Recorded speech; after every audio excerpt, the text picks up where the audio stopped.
I wanted to do this because Nikki Haley, Ambassador to the United Nations, has been very special to me. She's done an incredible job. She's a fantastic person, very importantly, but she also is somebody that gets it. She has been at the United Nations from the beginning with us, right from the beginning, and worked with us on the campaign. It's been really a long time, very intense, and she told me probably 6 months ago, she said, you know, maybe at the end of the year, at the end of a 2-year period, but at the end of the year, I want to take a little time off. I want to take a little break. She's been a very successful, as you know, governor of South Carolina for 8 years.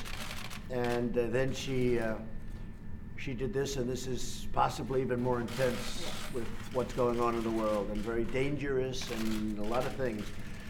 But she's done a fantastic job, and we've done a fantastic job together. We've solved a lot of problems, and we're in the process of solving a lot of problems. At the beginning, North Korea was a massive problem, and now we're moving along. It's moving along really nicely. I can speak for Secretary of State Mike Pompeo. He thinks the world of Nikki, and so we're all happy for you in one way, but we hate to lose. Hopefully you'll be coming back at some point, but you want to just, in maybe a different capacity. You can have your pick. But I just want to let you know, so at the end of the year, Nikki will be leaving, and we'll be in constant touch. I know that whenever you have any ideas, you're going to call me because you know all the players. And that was really the thing I think she did best at the United Nations. She got to know the players. She got to know China, Russia, India. She knows everybody on a very first-name basis, and they like her, except for maybe a couple, which is normal. Right? They can't all like you, but they do. They really like her, and I think maybe more importantly, they respect her. So, Nikki, I just wanted to tell you that we will miss you. We'll be speaking all the time, but we will miss you nevertheless, and you have done a fantastic job, and I want to thank you very much. Thank you very much. Thank you. Well, I want to say, first of all, I want to thank the President for just, allowing us to come out and talk to you this way. It has been an honor of a lifetime. I said I am such a lucky girl to have been able to lead the state that raised me and to serve a country I love so very much has really been a blessing, and I want to thank you for that. But I'm most excited. Look at the 2 years. Look at what has happened in 2 years with the United States on foreign policy. Now the United States is respected. Countries may not like what we do, but they respect what we do. They know that if we say we're going to do something, we follow it through, and the President proved that, whether it was with the chemical weapons in Syria, whether it's with NATO, saying that other countries have to pay their share. I mean, whether it's the trade deals, which have been amazing, they get that the President means business, and they follow through with that. But then if you look at just these 2 years at the UN, we've cut $1.3 billion in the UN's budget. We've made it stronger, we've made it more efficient.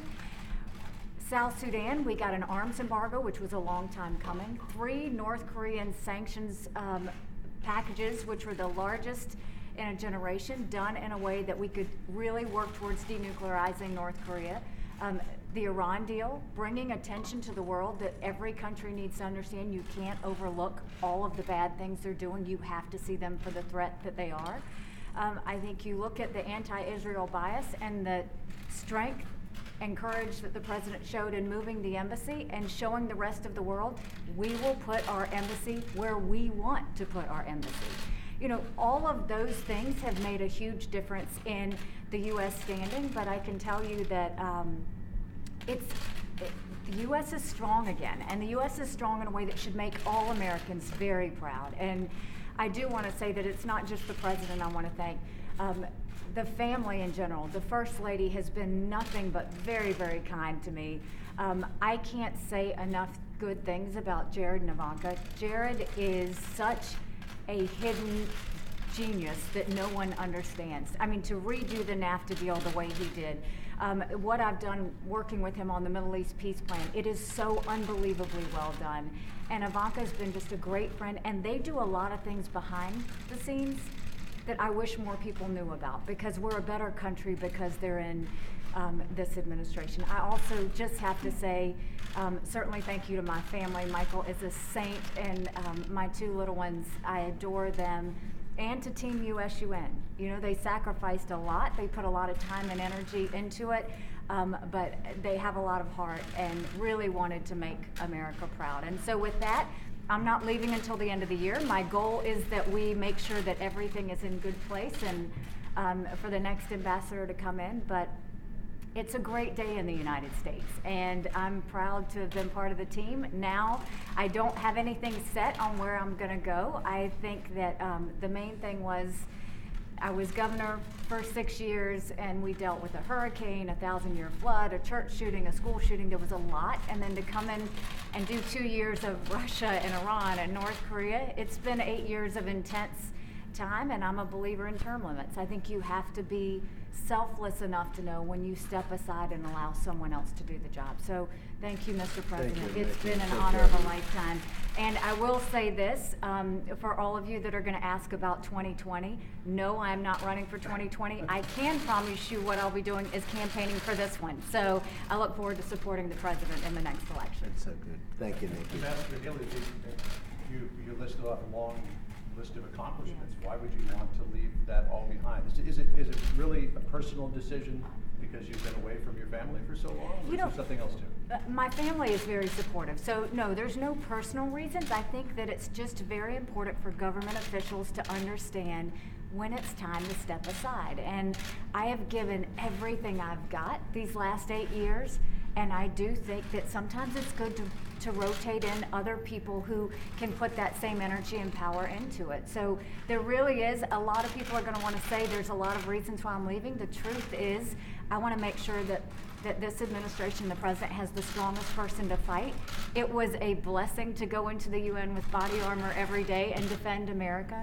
And I'll always do that. I'll never truly step aside from fighting for our country. But I will tell you that I think it's time. And Mr. President, why make the announcement now as opposed to after the midterms? Well, Nikki's going to be staying till the end of the year, which will be just about 2 years. And I just think, and I was just, as Nikki was speaking, I was thinking when we came into office, it was almost inevitable in the minds of many that we were going to war with North Korea. If you ask President Obama, I'm sure he'll tell you that that was by far his biggest problem when we sat and met right here. But that looked like a real problem. Iran looked like a real problem. It was a question of when would they take over the Middle East prior to my coming here, and now Iran is fighting for their lives. They've got riots in all their cities. It's blowing up. Their inflation, their economy is in tatters. And at some point, they'll probably come and want to make a real deal, not the deal that they made, the ridiculous deal that they made. That was unacceptable to me.